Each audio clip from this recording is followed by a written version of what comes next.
So from my standpoint, I'm just waiting for him to get back to practice. Why his guarantee was voided? No, I can't. I'm sorry, maybe it's the same question I couldn't hear, but you want to get into specifics. So what happened in July to cause that voiding?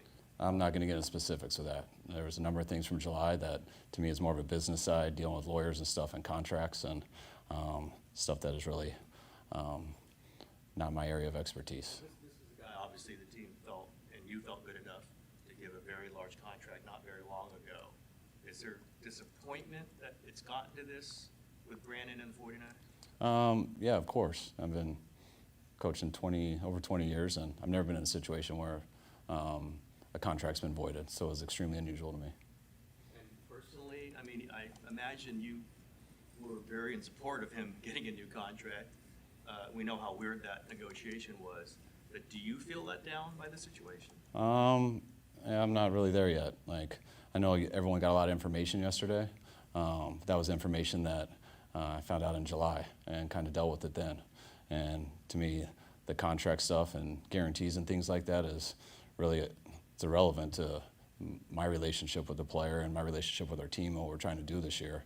I know I went through that stuff and talked to him a lot about it back in July. But since July, it's been all about this season and hoping he would get healthy, and he's been working to get healthy, and I've been waiting for him to come back when he's healthy. Is it realistic to expect a player to come back and play once his guarantees have been voided? I don't know. I've never been in that situation, so I really don't think about that. I just think about people coming back when they're healthy. People look at that mechanism and say it's very unlikely he would be on the team next year. How likely do you view that as a possible scenario? What happened in July, to me, in my opinion, doesn't have anything to do with the future. That had to do with circumstances that, to me, were out of a coach's hand. You know, the best way I can explain it, when it comes to business matters and lawyers and contracts and things like that. When it comes to the future of this, I mean, I would love for BA to be here. I would love for him to get healthy and get back to really helping us out and being a part of this team. We haven't had that in a little bit, and I still hold out hope that he can get there, but he obviously hasn't gotten there yet. So the voiding of his contract, can you say in any way if it was tied to any sort of conduct or behavior from him? No, I think you can figure that out on yourself. I mean, it takes a lot of things to get a contract voided. I don't even know. Honestly, I've never dealt with that in my career. I've been in any building that's had that, so it was unusual, but that's stuff that I can't get into right now. Brandon, you had Brandon and you had Debo, both in their 20s, both highly productive players. The idea that obviously Debo's been traded, and we don't know what's going to happen with Brandon after this season. Is there some sense, like, does it feel like a loss? Does it feel like something really weird happened here to get to this point, or is it a natural occurrence? Like, how do you just? These were two really important players for this team that may not. One of them already is gone. Do you just have any sense on what's happened here? I mean, I think in Debo's case, I think it's very hard for teams in the NFL to keep two very high-priced receivers. And I think both of those guys were like that when they hit their market. So that's why you don't see that on many teams. So I think that's pretty normal. What you guys found out yesterday, or that was public, I know that's unusual, so I get all those questions about it. But that is something that happened 3 or 4 months ago, whenever that was, and something that's been completely out of sight, out of mind in terms of a contract.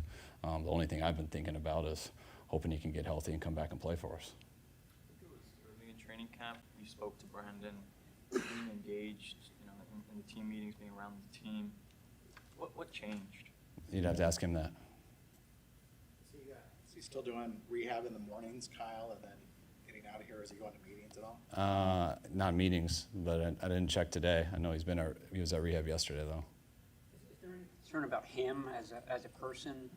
The story yesterday mentioned that some of the other players have reached out to him to try to kind of bring him back into the locker room. Yeah, I don't think it's the right platform to talk about concerns for a person, but concerned about all people on our team. And we do care a lot about BA, but rather not talk about that. When you were saying he was kind of engaged with the team, was that born of a conversation that the team had to have with him? And is that what sparked, or like what is the difference? You'd have to ask him that. But no, he was a lot more involved in stuff back in training camp and things like that. It's a long year when you guys rehab. We start to go through our game plan meetings, which is why a lot of guys on IR aren't involved in many meetings until they get closer to play.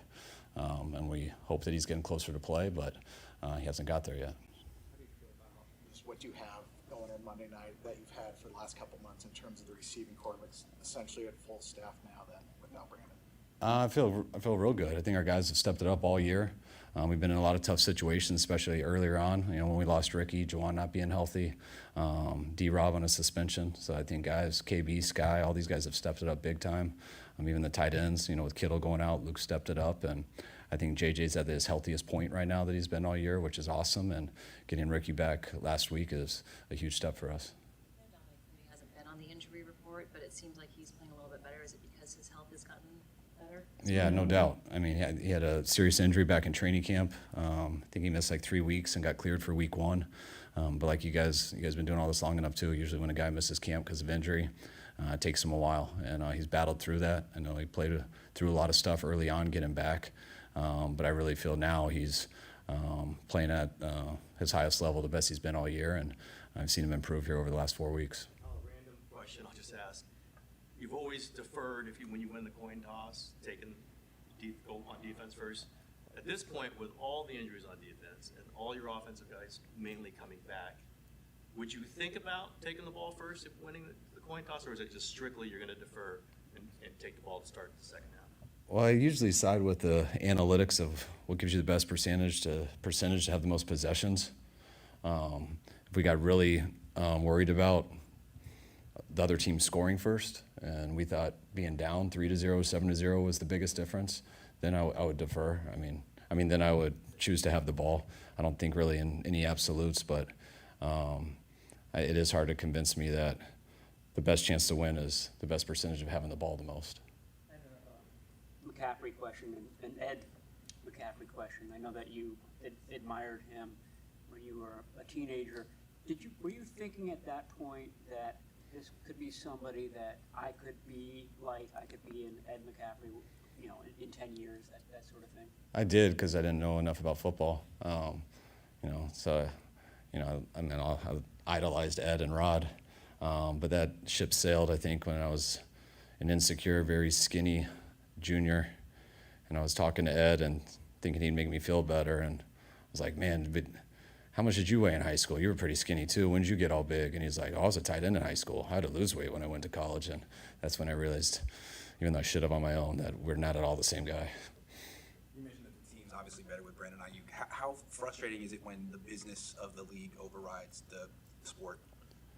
I don't know. I mean, it's any time you have a good player that has been a part of this team that guys have really loved, and coaches included, and it's frustrating that's not happening right now.